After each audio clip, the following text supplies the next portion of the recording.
Hello friends, मैं Vishnu Sharma VK mathematic point में आपका हार्दिक वेलकम करता हूं। देखिए, हम बहुत ही अच्छा जो टॉपिक है अपना ट्रिग्नोमेट्री, एक पूरी यूनिट है 11th क्लास की। क्लास 11th की हम स्टडी कर रहे हैं। तो क्लास 11th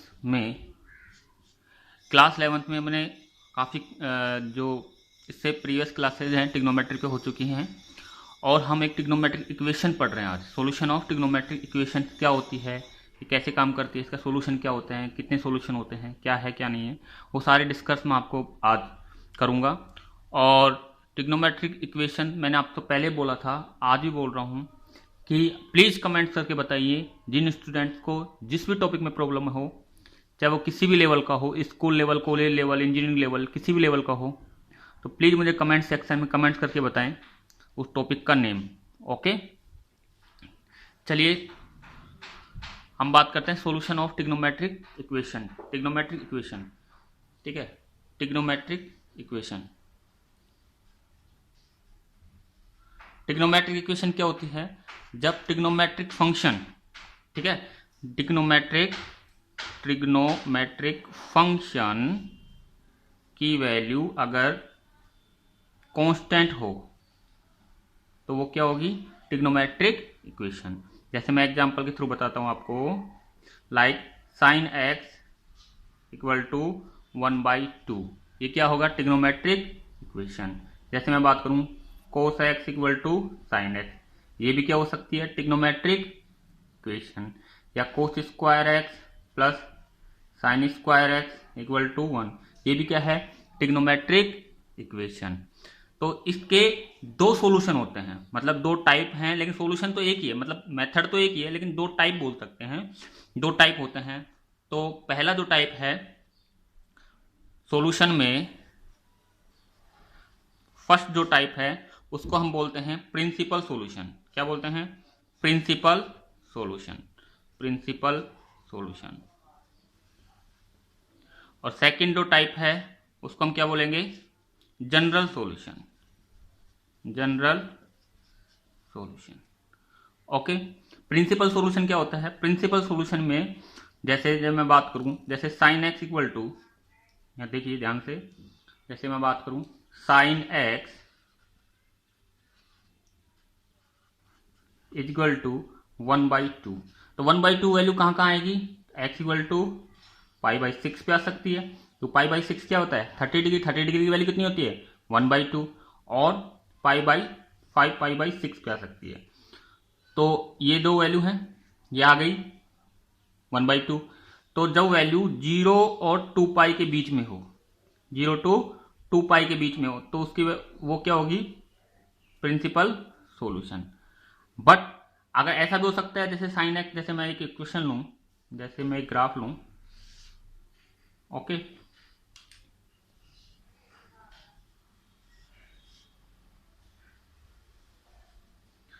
ये 0, ये पाई, ये 2π, ये 3π, इस तरीके से होता है।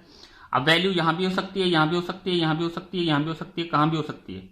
यहां भी हो सकती है, नेगेटिव भी हो सकती है, पॉजिटिव होते हैं, सभी जगह हो सकती है। मतलब एन की वैल्यू यहाँ पे, तो इसको हम क्या बोलते हैं? General solution. क्या बोलेंगे? General solution. मतलब एन की वैल्यू किस में हो सकती है? कोई भी इंटीजर हो सकती है। इसे आई से डिनोट कर सकते हैं इंटीजर को, या जेड से भी डिनोट हम कर सकते हैं। इंटीजर को हम किससे डिनोट कर सकते हैं? आई से भी कर सकते हैं और जेड से भी कर सकते हैं। ये बेसिक है, आई से भी कर सकते हैं और जेड से भी कर सकते हैं। देखिए, ये बेसिक कॉन्सेप्ट है, ध्यान से सुनो। कोस थीटा, सपोज करो कोस थीटा इक्वल टू 0। अगर कोस थीटा की वैल्यू 0 होगी तो थीटा की वैल्यू कितनी होगी? 2n + 1 π/2। इसका मतलब क्या होता है मैं समझाऊंगा। साइन थीटा की वैल्यू अगर 0 होगी तो थीटा की वैल्यू कितनी होगी? nπ। ये वेरी इंपॉर्टेंट बेसिक टर्म्स हैं आपके। देखो, अगर n की वैल्यू यहां कुछ भी लिख दूं तो थीटा की वैल्यू, सॉरी, जब कोस थीटा की वैल्यू 0 होगी तो n की वैल्यू में थीटा की वैल्यू इतनी होगी। सपोज करो n की वैल्यू में कोस थीटा की वैल्यू 0, मतलब जैसे मैं n की वैल्यू 1 लिखूं, सपोज करो n की वैल्यू 1 रखूं, तो कितना आएगा? 3π/2। मतलब थीटा की 3π/2 जब n की वैल्यू मैं या n इक्वल टू 1 रखूँ तो कितना आएगा 1 2 इंटू 1 2 प्लस 1 3 तो 3π/2 तो थीटा इक्वल टू 3π/2। इसका मतलब थीटा कोस 3π/2 की वैल्यू कितनी होगी 0।